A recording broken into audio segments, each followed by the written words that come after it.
Welcome back to you and education channel. जैसा कि मैंने आपसे कहा था कि मैं अपने नेक्स्ट वीडियो में आपको क्लास 12 फिजिक्स का सेट बी के इंपॉर्टेंट क्वेश्चन जो कि यूनिट 1 और 2 के हैं वो दे दूंगी, जो कि आपके एग्जाम बोर्ड एग्जाम 2024 में आपको जरूर देखने को मिलेंगे। वैसे भी आपके ब्लूप्रिंट के अकॉर्डिंग एक नंबर का क्वेश्चन आना है यूनिट 1 से, एक 2 नंबर का और एक 3 नंबर का क्वेश्चन आना है।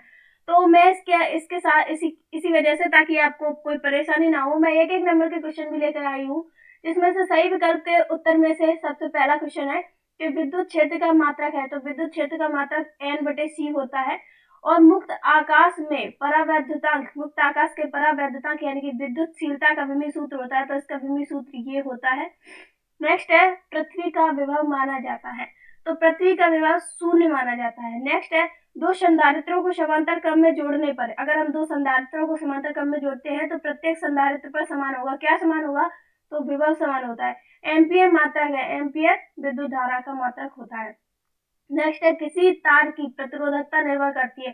तो किसी तार की प्रतिरोधकता निर्भर करती है पदार्थ पर, यानी कि पदार्थ की प्रकृति पर निर्भर करती है।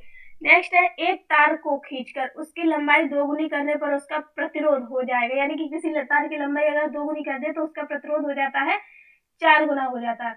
अब आते हैं नेक्स्ट सही जोड़ियां। तो सही जोड़ियां में पहले का ये है, सेकंड दूसरे का ये चौथा है, तीसरे का ये पांचवा है और चौथे का ये सातवां है और पांचवे का ये तीसरा है, छठवें का ये छठवां है और सातवें का ये रहा आपका सातवें का पहला है। इसका आप स्क्रीनशॉट ले लेना और देख लेना। अब आते हैं रिक्त स्थानों की पूर्ति कीजिए। तो इनमें पहला है किरचॉफ का प्रथम नियम, किसके सिद्धांत पर आधारित है? तो ये आवेश के सिद्धांत पर आधारित है। नेक्स्ट है विद्युत धारा घनत्व कैसी राशि है? सदिश राशि होती है। अर्धचालक का प्रतिरोध ताप गुणांक कैसा होता है? ऋणात्मक होता है। दो सजातीय आवेश एक दूसरे को प्रतिकर्षित करते हैं। एक पदार्थ में इलेक्ट्रॉन की कमी है तो उस पर कौन सा आवेश होगा? तो उस पर धनावेश होता है।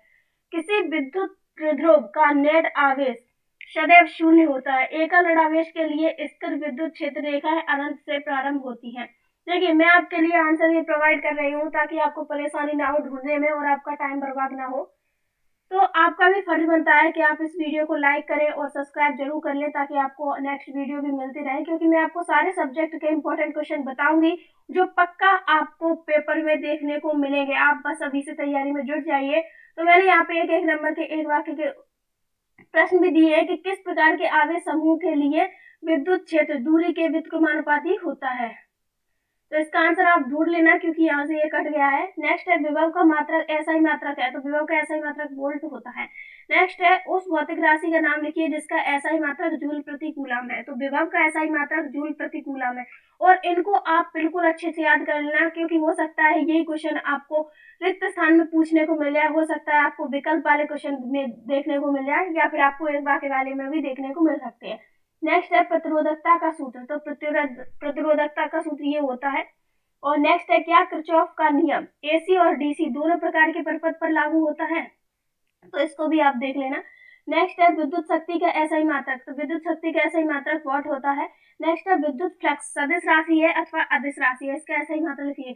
तो विद्युत फ्लक्स अदिश राशि होती है और इसका मात्रक न्यूटन इंटू मीटर स्क्वायर प्रति कूलम होता है। बहुत ध्यान से आप इसको याद कीजिए और मैं इस बात की गारंटी लेती हूँ कि आपका यूनिट 1 और 2 से आपका कोई क्वेश्चन नहीं छूटेगा। अब आते हैं आपके 2 नंबर और 3 नंबर के क्वेश्चन, क्योंकि आप अगर इनको कर लेते हैं तो आप बहुत आसानी से एग्जाम को क्लियर कर लेंगे। तो पहला है कूलम के व्युत्क्रम वर्ग नियम की सीमाएं लिखिए। तो आप इनको याद कर लेना। 2 नंबर का है, आप 2 कर लेंगे वही हो जाएंगे। नेक्स्ट है विद्युत क्षेत्र रेखाओं के गुण लिखिए। इनको भी आप 2 या 3 कर लीजिएगा। किसी चालक की विद्युत धारिता से आप क्या समझते हैं? इसका SI मात्रक लिखिए। ओम का नियम लिखिए। ओम का नियम भी बहुत आसान है, आप बहुत इजीली याद कर सकते हैं। नेक्स्ट है किलोवाट घंटा को परिभाषित कर इसका मात्रक लिखिए। तो किलोवाट घंटा को आप परिभाषित कर देना, बहुत ही आसान है, आप आराम से याद कर लेंगे और इसका मात्रक जूल होता है। नेक्स्ट है थर्मिस्टर यानी कि ताप प्रतिरोधक क्या है? ये भी 2 या 3 नंबर वाले में आ सकता है, इसलिए आप इसको याद कर लेना। अब है सिद्ध करने वाले भी कभी कभी 3 नंबर के क्वेश्चन में आ जाते हैं, क्योंकि इतने बड़े भी नहीं होते। आसानी होती है कि सिद्ध करो कि विद्युत द्विध्रुव के कारण निरक्षीय स्थिति में किसी बिंदु पर विद्युत विभव शून्य होता है। ये आपको सिद्ध करना है। नेक्स्ट है बिंदु आवेश के कारण विद्युत क्षेत्र की तीव्रता का व्यंजक प्राप्त कीजिए। नेक्स्ट है किसी सेल का आंतरिक प्रतिरोध क्या है, सिद्ध कीजिए कि R बराबर, ये आपको सिद्ध करना है। नेक्स्ट है व्हीटस्टोन सेतु का विद्युत आरेख खींचिए, इसका सिद्धांत समझाइए तथा इसके संतुलन के लिए आवश्यक प्रतिबंध P/Q बराबर R/S का निगमन कीजिए। ये काफी आसान है, क्वेश्चन बेशक बड़ा है लेकिन फिर भी काफी आसान है, आप आराम से कर सकते हैं। नेक्स्ट है एन सेल जिसके विद्युत वाहक बल E तथा आंतरिक प्रतिरोध R है, समांतर क्रम में जोड़ा जाए तो तुल्य EMF और आंतरिक प्रतिरोध लिखिए। ये इसमें सेलों का है। नेक्स्ट है विद्युत द्विध्रुव किसे कहते हैं। ये बेसिक 4 नंबर के क्वेश्चन, इधर 4 नंबर लिखा हुआ है, 5 नंबर लिखा हुआ है, लेकिन आपको इस यूनिट में से 2 और 3 नंबर के क्वेश्चन ही पूछे जाएंगे। तो कभी कभी ऐसा होता है कि जैसे यहाँ पे इतना लिखा है तो सिर्फ आपको 2-3 नंबर में इतना ही पूछ लिया जाए पूरा सिद्ध करने, फिर भी आप इनको कर लेना कि विद्युत द्विध्रुव किसे कहते हैं। विद्युत द्विध्रुव के कारण अक्षीय स्थिति में स्थित किसी बिंदु पर विद्युत क्षेत्र की तीव्रता का व्यंजक ज्ञात कर। नेक्स्ट है Robert J Van de Graaff द्वारा प्रयुक्त जनित्र जिसके माध्यम से उच्च विभवांतर प्राप्त किया जा सकता है, प्रयुक्त जनित्र का वर्णन निम्न शीर्षकों में करिए।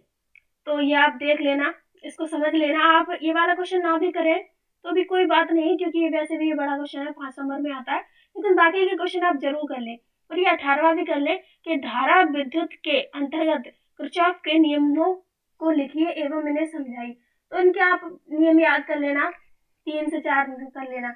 इसके अलावा मैं आपके मोटिवेशन के लिए लास्ट में ये बात कहूंगी कि थोड़ा सा अभ्यास बहुत सारे उपदेशों से बेहतर है, इसलिए आपके लिए अगर आप थोड़ा सा भी अभ्यास कर लेते हैं तो आपके लिए बहुत आसान होगा। मैं जैसे जैसे आपके एग्जाम पास आते जाएंगे मैं आपके लिए प्रॉपर एकदम मोस्ट इंपोर्टेंट क्वेश्चन दूंगी जो कि आपको पक्का एग्जाम में देखने को मिलेंगे। लास्ट में जब एग्जाम पास आ जाएंगे तो उसके बाद मैं आपको पूरे फिजिक्स के सिर्फ 4 ही पेपर दूंगी जो आपके पक्का फंसने है, उसमें से 99% आपका फंसेगा।